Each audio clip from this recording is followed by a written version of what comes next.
Welcome to Thisiya's kitchen. Thisiya's kitchen என்ன பார்க்க போறேன்னா, ரொம்ப ஒரு டேஸ்டியான ரெசிபி தான் பார்க்க போறோம். அது மட்டும் இல்லாம இது என்னோட ஃபேவரட் ரெசிபி. எனக்கு ரொம்ப பிடிச்சமான ரெசிபி இது. வீட்ல இருக்கக்குள்ளேயும் சரி, கல்யாணம் ஆனதுக்கு அப்புறமும் சரி, எனக்கு இது என்னோட ஃபேவரட் இது. கல்யாணம் ஆன புதுசுல அம்மா என்ன பார்க்க வரக்குள்ள இத தான் செஞ்சு எடுத்துட்டு வருவாங்க. ஏன்னா, எனக்கு அந்த அளவுக்கு பிடிக்கும் இந்த ரெசிபி. கண்டிப்பா ட்ரை பண்ணி பாருங்க. இது வேற ஒண்ணும் இல்லங்க. வெண்ணெய் போட்டு தாங்க செய்ய போறோம். இது செய்யறது ரொம்ப சுலபம். 90ஸ் கிட்ஸ்க்குலாம் மோஸ்ட்டான ஃபேவரட்டான ஒரு ரெசிபி இது. இப்போலாம் கடைங்கள்ல வந்து பாருங்க, இதுதான் வந்து ஒரு சின்னோண்டு கப்ல வச்சு ரூ. 40ன்னு குடுக்குறாங்க. ஆனா, அந்த அளவுக்கு டேஸ்ட் இருக்க மாட்டுது. ஆனா, நம்ம வீட்லயே செஞ்சு சாப்பிடக்குள்ள இதோட டேஸ்ட் ரொம்ப அட்டகாசமா இருக்கும். இது செய்யறதும் சுலபம். 3 பொருள் இருந்தா போதும். இதோட டேஸ்ட் அட்டகாசமா வந்துரும். அப்படியே வாயில வச்ச உடனே கரையும். அல்வா துண்டு போல இருக்கும். தேங்காய், அரிசி, வெல்லம் இது 3 இருந்தாலே போதும். நம்ம சூப்பரா செஞ்சிடலாம். வாங்க இது எப்படி செய்றது நம்ம வீடியோக்குள்ள போய் பார்க்கலாம். இப்போ இது செய்யறதுக்கு ஃபர்ஸ்ட்டு நானு ஒரு சின்ன கிளாஸ் 200 கிராம் அளவு அரிசி எடுத்து நல்லா ஒரு 3 மணி நேரம் ஊற வச்சுட்டு நல்லா கொரன்னு இந்த மாரி அரைச்சு, இந்த மாரி தண்ணியா எடுத்து வச்சுக்கங்க. அப்பதான் நம்ம ஊத்தி கிண்டுறதுக்கு கரெக்ட்டா இருக்கும். மாவு நல்லா இந்த பதத்துக்கு இருக்கணும். இது மெயினான ஒண்ணு. மாவு நல்லா இந்த மாதிரி அரைச்சுக்கங்க. அதே போல கொஞ்சமா ஒரு 85% அரைச்சு எடுத்துக்கங்க. ரொம்ப மையவும் வேண்டாம். ரொம்ப கொரனும் வேண்டாம். ஒரு 85% அரைச்சிங்கனாக்கா கரெக்ட்டா இருக்கணும். நம்ம கையில எடுத்து தடவக்குள்ள நரன்னு இருக்கிற மாதிரி இருக்கும். இப்போ மாவு ரெடி ஆயிடுச்சு. இப்போ செய்ய ஆரம்பிக்கலாம். நீங்க கிண்டுறதுக்கு ஒரு ஃப்ரீயா இருக்கிற மாரி ஒரு பாத்திரம் எடுத்துக்கங்க. நான் இன்னைக்கு பால் பாத்திரம் தான் எடுத்திருக்கேன். இப்போ இதில எந்த அளவுக்கு நீங்க மாவு எடுக்கிறீங்களோ, அத விட 1 மடங்கு தண்ணி அதிகமா எடுத்துக்கங்க. தண்ணி அதிகமாயிட்டாலும் ஒண்ணும் பிரச்சனை இல்ல. நம்ம கிண்டுனதுக்கப்புறம் சரி பண்ணிக்கலாம். கம்மியா இருந்துச்சுனாக்கா சீக்கிரமாவே கட்டியாயிடும். மாவு வேகாது. அதுக்காக தான். தண்ணி நல்லா கொதி வந்ததுக்கப்புறம் ஒரு 2 ஸ்பூன் அளவு கடலை பருப்பு சேர்த்துக்கங்க. கூடவே வெண்ணெய் தேவையான அளவு உப்பு சேர்த்துக்கலாம். கடலைப்பருப்பு எதுக்காகனாக்கா, நம்ம கடிச்சு தேங்காவோட இத சேர்த்து கடிச்சு சாப்பிடக்குள்ள டேஸ்ட் அட்டகாசமா இருக்கும். அதுக்காக தான். இப்போ தண்ணி நல்லா கடலைப்பருப்பு சேர்த்ததுக்கப்புறம் ஒரு 5 நிமிஷம் நல்லா கொதிக்கட்டும். அப்போ கடலைப்பருப்பு அந்த ஹீட்லேயே வந்துடும். இப்போ கொதிச்சு வந்ததுக்கப்புறம் நம்ம கொஞ்சம் கொஞ்சமா மாவை சேர்த்துக்கலாம். இப்போ பாருங்க இது நல்லா கொதிச்சு வந்துடுச்சு. இந்த ஸ்டேஜில் நம்ம நல்லா அரைச்சி மிக்ஸ் பண்ணி வச்ச மாவை கொஞ்சம் கொஞ்சமா கைவிடாமல் கிண்டிகிட்டே இருங்க. இல்லை நல்லா உருண்டை தட்டிட்டு வந்துடும். நல்லா கிண்டிகிட்டே இருங்க. கொஞ்சம் கூட கேப் விட்டுறாதீங்க. நல்லா கிண்டிக்கிட்டே இருங்க. முதல்ல தண்ணியாக இருக்கிற மாதிரி தான் இருக்கும். ஒரு 2-3 நிமிஷத்துலேயே இது நல்லா திக்காக மாறிடும். அதனால தான் சொல்கிறேன் கைவிடாமல் கிண்டிக்கிட்டே இருக்கணும். கேப்பே விட்டுறாதீங்க. கை விட்டிங்கன்னா நல்லா உருண்டை பால் மாதிரி உருட்டிட்டு வந்துடும் மாவு எல்லாமே. அரிசி மாவு இல்லைங்களா? அதனால் கேப் விடாமல் கிண்டிக்கிட்டே இருங்க. இந்த மாதிரி கிண்டிகிட்டே இருக்கணும். நல்லா ஒரு திக்கான ஒரு பதத்துக்கு வந்துடும். ஒரு 2 நிமிஷத்துலேயே வந்துடும். இப்போ பாருங்க. ஒரு 2 நிமிஷம் போல் ஆக ஆரம்பிச்சிடுச்சு. அதுக்குள்ளே பாருங்க நல்லா கட்டியாக ஆரம்பிச்சு போச்சு. தெரியுதுங்களா? இப்போ பாருங்க. கரெக்டாக ஒரு 2 நிமிஷம் ஆயிருக்கு இப்போ. இந்த ஸ்டேஜில் எவ்வளோ திக்காயிடுச்சு பாருங்க. இப்போ தண்ணி அதிகமாயிட்டாலும் ஒன்றும் பிரச்சனை இல்லை. கொஞ்சம் எக்ஸ்ட்ரா டைம் எடுக்கும் கட்டியாகுறதுக்கு அதுதான். தண்ணி அதிகமாயிட்டாலும் நீங்கள் பயப்பட தேவையில்லை. கொஞ்சம் நேரம் உங்களுக்கு எந்த திக்கான பதத்துக்கு தேவையோ அது வர்ற வரைக்கும் நல்லா நம்ம மிக்ஸ் பண்ணிகிட்டே இருக்க வேண்டியது தான். இப்போ பாருங்கள். நல்லா இதுக்குள்ளவே நல்லா கட்டி ஆயிடுச்சு. நல்லா கிண்டிக்கிட்டே இருக்கணும். அதுதான் ஒரே ஒரு விஷயம் இதில். கேப் விட்டுறாமல் நல்லா கிண்டிக்கிட்டே இருக்கணும். நல்லா கிண்டிகிட்டே இருங்க.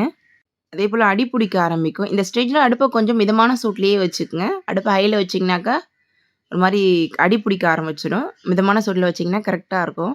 எந்த பாத்திரத்தில் அரிசி எடுத்தீங்களோ அதே பாத்திரத்தில் அதே அளவுக்கு வெள்ளை எடுத்துக்கங்க. உங்களுக்கு ஸ்வீட் அதிகமாக வேணும்னா எக்ஸ்ட்ரா சேர்த்துங்க. எனக்கு ஸ்வீட் கம்மியாக வேணும்னா அதே பாத்திரத்தில் குறைவாக எடுத்துக்கங்க. அவ்வளோதான். ஸ்வீட்டுன்றது உங்களோட விருப்பம் தான். உங்களுக்கு தேவைன்னா சேர்த்துக்குங்க. தேவை வேணான்னா கம்மியாக சேர்த்துக்குங்க. கரெக்டான அளவு வேணும்னா சமமான அளவு சேர்த்துக்குங்க. கரெக்டாக இருக்கும். இப்போ பாருங்கள் வெல்லம் சேர்த்துட்டு நல்லா அதே போல் கைவிடாமல் கிண்டிக்கிட்டே இருங்க. வெல்லம் கட்டி கட்டியாக இருந்தாலும் கொஞ்சம் நேரத்தில் எல்லாம் உருகி வந்துடும். பாருங்க கொதிக்க ஆரம்பிக்குது.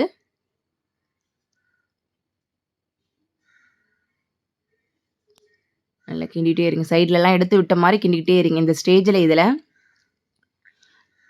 நான் ஒரு அரை முடி தேங்காவை எடுத்து நல்லா குட்டி குட்டியாக இந்த மாதிரி கட் பண்ணி எடுத்து வச்சுருக்கேன். இந்த மாதிரி தேங்காவை கட் பண்ணி சேர்க்கக்குள்ள தான் டேஸ்ட் ரொம்ப நல்லாயிருக்கும். இதில் நீங்கள் நெய்யில் வறுத்து சேர்த்திங்கனாலும் டேஸ்ட் நல்லாயிருக்கும். நான் அப்படி தான் சேர்க்குறேன். அதுவும் நல்லாயிருக்கும். இந்த மாதிரி நல்லா மிக்ஸ் பண்ணியிருக்குங்க. நல்லா தேங்காய் எந்த அளவுக்கு சேர்க்குறீங்களோ அந்த அளவுக்கு இந்த வெண்ணெய் புட்டோட டேஸ்ட்டும் அட்டகாசமாக இருக்கும். நான் கொஞ்சமாக துருவின தேங்காயும் சேர்த்துட்டு ஒரு 4 ஏலக்காவை இடித்த மாதிரி சேர்த்துக்கிறேன். ஏலக்காவும் சேர்த்துட்டு நல்லா மிக்ஸ் பண்ணி விட்டுக்கலாம். இப்போ பாருங்கள் இப்போவே கரெக்டாக இருக்குது. ஏலக்காவை சேர்த்துட்டு நம்ம ஒரு 1 நிமிஷம் மிக்ஸ் பண்ண மாரி இத ஆஃப் பண்ணிடலாம் அடுப்ப.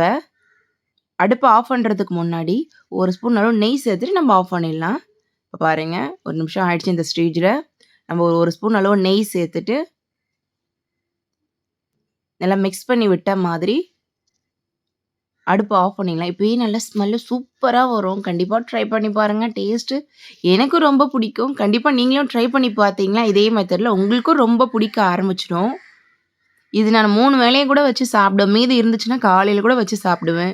அந்த அளவுக்கு இதோட டேஸ்ட் எனக்கு ரொம்ப பிடிக்கும். எங்க அம்மா வந்து வெல்லம் போட மாட்டாங்க. சர்க்கரை தான் போடுவாங்க. அவ்வளோதான் இது. ரெடி ஆயிடுச்சு. பாருங்க ஒரு கொதி வர ஆரம்பிச்சு. இந்த ஸ்டேஜ் நெய்ய சேர்த்துட்டு ஒரு கொதி வந்தோனே ஆஃப் பண்ணியாச்சு. பாருங்க நெய்ய செஞ்சு ஒரு கொதி வந்தோனே ஆஃப் பண்ணதுக்கப்புறம், நான் கொட்டாங்கச்சி எடுத்து வச்சிருக்கேன். இந்த தேங்காய் திருவி வைப்போம் இல்ல, அந்த ஓட்டுல தான் எப்பவுமே எங்க அம்மா இத ஊத்தி குடுப்பாங்க. அது சாப்பிடக்குள்ளயே நல்லாருக்கும். நைட்டு ரெடி பண்ணி வச்சுட்டு காலையில குடுப்பாங்க. அது நல்லா காலையில குடுப்பாங்க. அது நல்லா சில்லுன்னு நம்ம பிளேட்ல கவுத்துன உடனே அப்படியே வந்துரும். அந்த வெண்ணெய் புட்டு தனியா வந்துரும். அந்த அளவுக்கு இதோட டேஸ்ட்டு ரொம்ப நல்லாருக்கும்.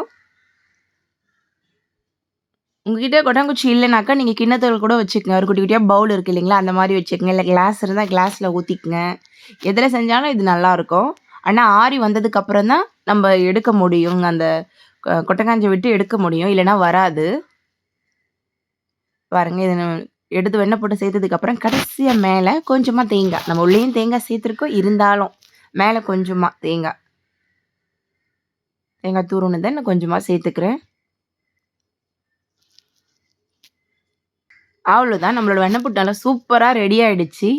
இது நல்லா ஆறுனதுக்கப்புறம், நான் உங்களுக்கு அந்த கொட்டாங்குச்சிய விட்டு வெளிய எடுத்து சாப்பிட்டு காட்டுறேன். இப்ப பாருங்க இது நல்லா ஆறிடுச்சு. ஆறுனது எப்படி தெரியும்னாக்கா உங்களுக்கு, இப்படி கைய இப்படி வச்சு பார்த்தாலே சைடுல நல்லா இந்த வீர்ல விட்ட மாதிரி தனியா வர ஆரம்பிச்சுரும். இப்ப நான் கையிலேயே கவுத்தி காட்டுறேன் பாருங்க. லைட்டா ஒரு தட்டு தட்டுங்க. பாருங்க எவ்வளோ அழகா வந்திருக்கு.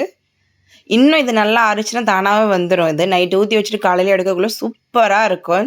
நல்லா சில்லுன்னு சாப்பிடக்குள்ள ரொம்ப நல்லாயிருக்கும். இப்போ நான் டேஸ்ட் பண்ணி சாப்பிட்டு காட்டுறேன் பாருங்க. அழகா ஸ்பூனை வச்சு ஒரு பைட் எடுத்து வாயில வைக்கக்குள்ள டேஸ்ட் வரும் பாருங்க. அப்பா சூப்பரா இருந்துச்சு. கண்டிப்பா ட்ரை பண்ணி பாருங்க. நீங்க ஒரு வாய் வச்சீங்கனாக்கா எடுத்து எடுத்து சாப்பிட தோணும். அந்த அளவுக்கு இதோட டேஸ்ட் ரொம்ப நல்லாயிருக்கும். இப்போ இருக்கிற குட்டீஸ்க்கு இது செஞ்சு கொடுத்தீங்கன்னா கண்டிப்பா சாப்பிடுவாங்க. குட்டீஸ்னு கிடையாது, பெரியவங்களுக்கும் இது ரொம்ப பிடிக்கும். கண்டிப்பா நீங்களே இதே மெத்தட்ல உங்க வீட்ல ட்ரை பண்ணி பாருங்க. இந்த வீடியோ உங்களுக்கு பிடிச்சிருக்கும்னு நினைக்கிறேன். இந்த வீடியோ உங்களுக்கு பிடிச்சிருந்துச்சுன்னா எங்க சேனலை லைக் பண்ணுங்க, கமெண்ட் பண்ணுங்க, சப்ஸ்கிரைப் பண்ணுங்க. பக்கத்துல இருக்க பெல் பட்டனை மறக்காம கிளிக் பண்ணுங்க. Thank you.